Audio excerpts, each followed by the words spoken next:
I never envisioned my life spiraling into a shadow of what it used to be, but as I rifled through the pile of bills one rainy afternoon, the seeds of doubt started to germinate quietly in my mind. The soft patter of raindrops against the windows was the only sound in the house, a sound that used to soothe me, but now it felt oppressive, like a damp blanket wrapped tightly around me. Elena and I had built a life together, one defined by laughter echoing in the hallways, cooking together in the kitchen, and sharing stories long into the night. But lately, small threads of tension had begun to unravel our once harmonious fabric. She had become secretive, spending evenings on the porch staring off into the garden, lost in thought, while I felt like an intruder in my own home. It started with harmless excuses, late nights at work, an impromptu girls' night out with friends. We'd once shared everything, but now her whispers seemed to slip through my fingers like grains of sand in an hourglass. I dismissed my instincts, even as that little voice in the back of my mind whispered that something was off. I trusted her completely. We were married, after all. Yet, each time she returned home from yet another late night, I saw the fleeting glance away, the smudged makeup across her cheek. Was she really working late, or was there something more sinister at play? I found myself scrutinizing the minutiae of our life together. I stumbled upon her phone one night, forgotten on the kitchen counter while she took a quick trip to the store. As I stood in the glow of the screen, a pit formed in my stomach. I told myself it was an invasion of privacy, that I had no right to look, but the temptation was overwhelming. Her text messages were innocuous at first: "Can't wait to see you, you're my favorite," but my heart sank further as I scrolled down, noticing a number I didn't recognize. It belonged to our neighbor, David. My breath quickened as I closed the phone, a wave of nausea crashing over me. I shouldn't have jumped to conclusions. People had friends, I had friends too.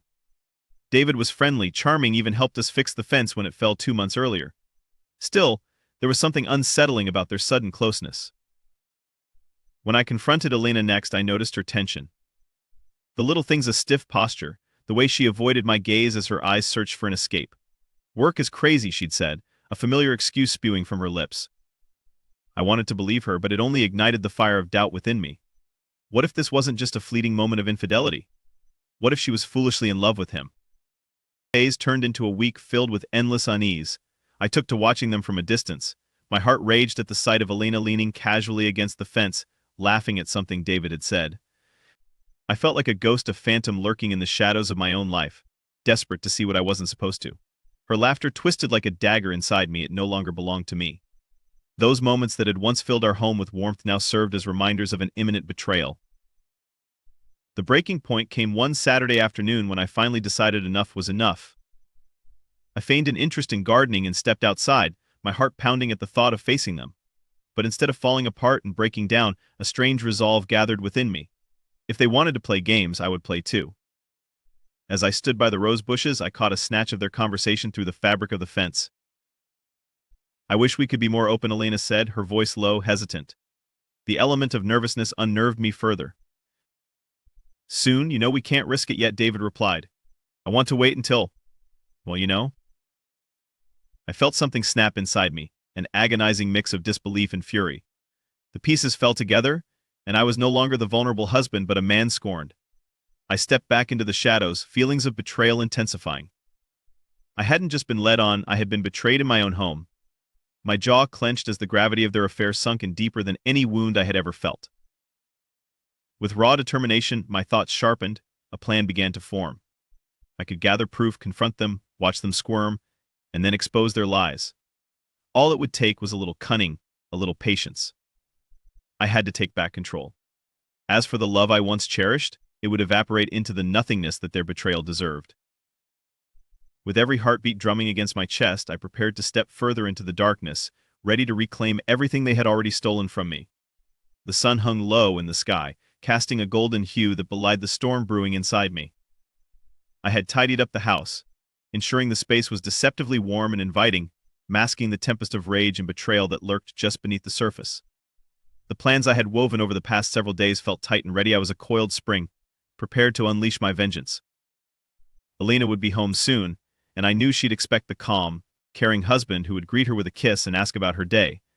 But there would be no kisses tonight, only the shattering of illusions.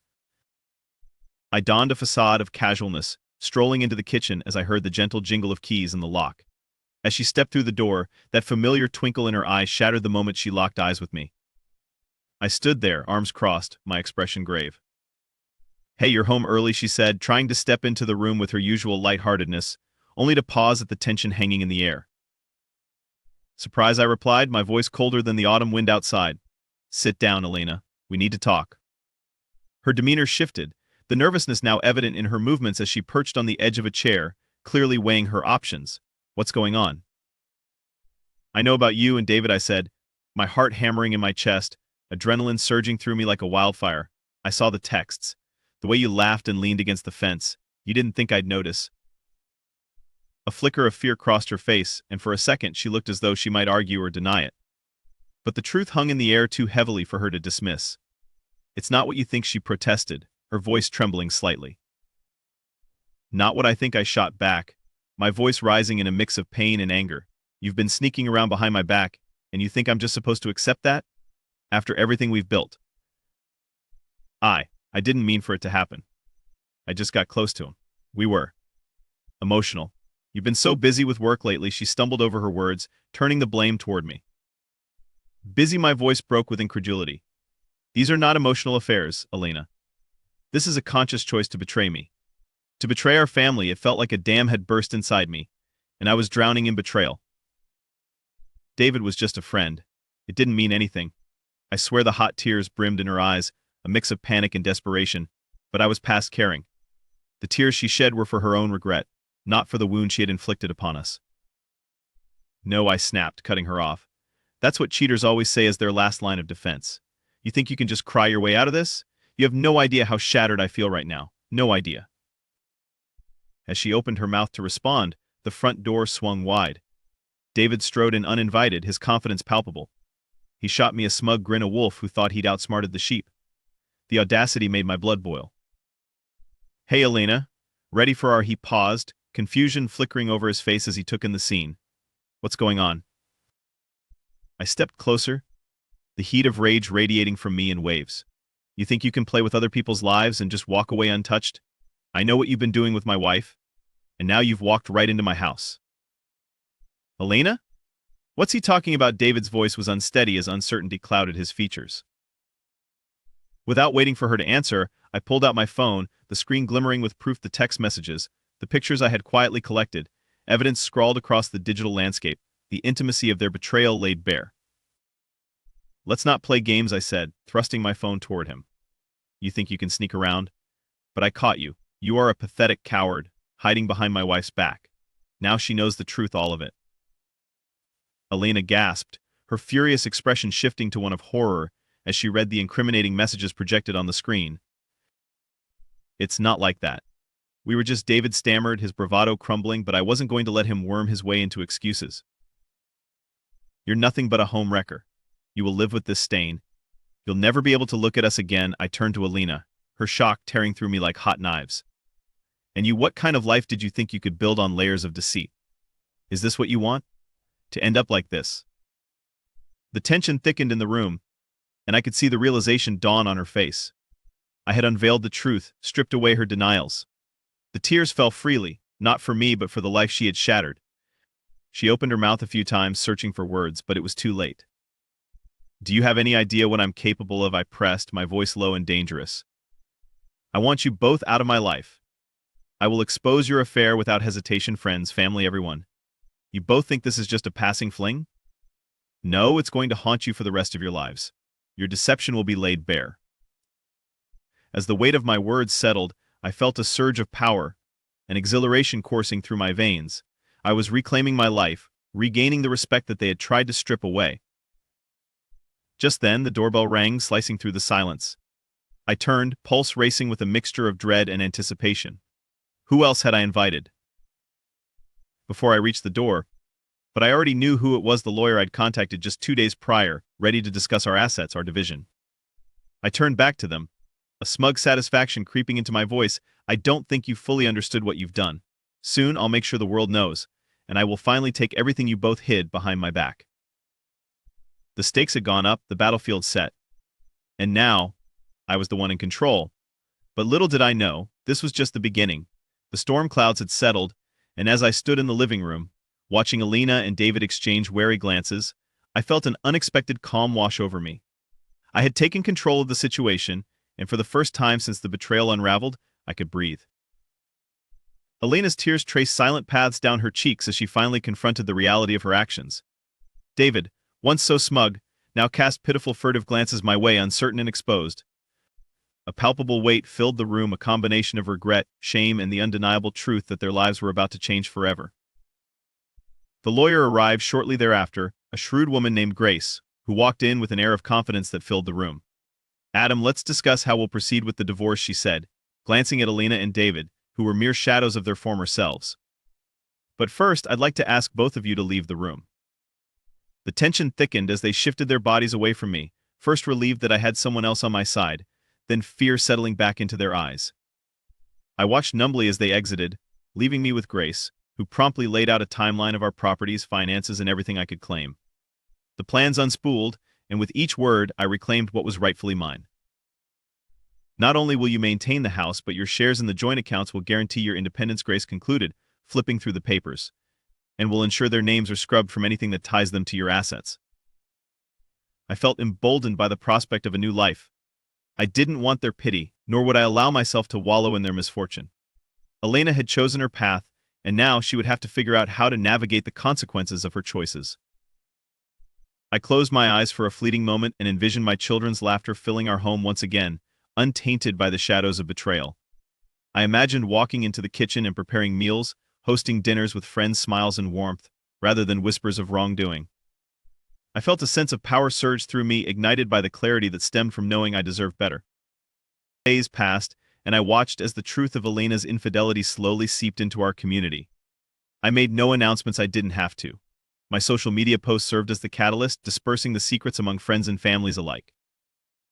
Whispers followed Elena and David like dark clouds. Judgment was heavy in the air, leaving them isolated. She who once filled every social gathering with vivacity now found herself sidelined, her mere presence met with cold shoulders. David became a pariah, the jokes about the homewrecker casting a long shadow over his reputation. The transformation in their lives was swift. Friends evaporated, and invitations halted. As my stunning retribution took root in the community, I organized playdates for my children with supportive friends and family members who were rallying behind me. I slowly began to realize that I was not just reclaiming my life, I was building a new one that was filled with love, honesty, and sincerity. Through the months that followed, I entered therapy, honing in on the wounds left behind by Elena's betrayal. It wasn't about revenge anymore, it was about healing. I learned to savor my time with my children, weaving cherished memories into the tapestry of our lives. And through each day I became a better father, showing them the value of trust and devotion, teaching them the significance of boundaries. Then came the unexpected, a classic Saturday filled with the sweet scent of barbecue smoke wafting through the yard, surrounded by laughter and the roaming of my children, was when I saw Elena again. She stood at the edge of our lawn, clutching the gate as though she needed to brace herself for impact. Adam, she began, but I could see the tremors in her voice. I wanted to apologize. I took a deep breath, the bitterness I had clutched so tightly loosening its grip. You shouldn't have come here, I replied, my voice steady and firm. You made your choice. I know, she replied painfully, her eyes welling with bittersweet emotions. I lost everything. I lost you. I lost the kids because of my selfishness. And David. He means nothing to me anymore. For a moment I saw the remnants of the woman I had once loved, vulnerable, stripped of her guise. But just because I could feel a twinge of compassion, didn't mean I could forgive nor forget. Apologies can't mend the past, I said finally. You need to understand that what you lost can't just be replaced with sentiment. She nodded, tears spilling over, and though I felt no pity for her suffering, I would allow it to wash over her. It was better this way. This moment wasn't for me to fix her, nor to soothe the pain of her choices. It was simply about acknowledging our shared history. Take care of the kids, I said, turning to walk back into the house. I hope you find peace. As I closed the door behind me, the sunlight poured into our living room, illuminating a space that spoke of rebirth.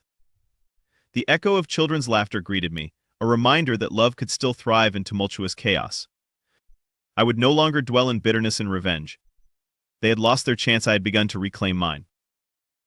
The warmth of the sun matched my heart, calm and clear, unexpectedly free.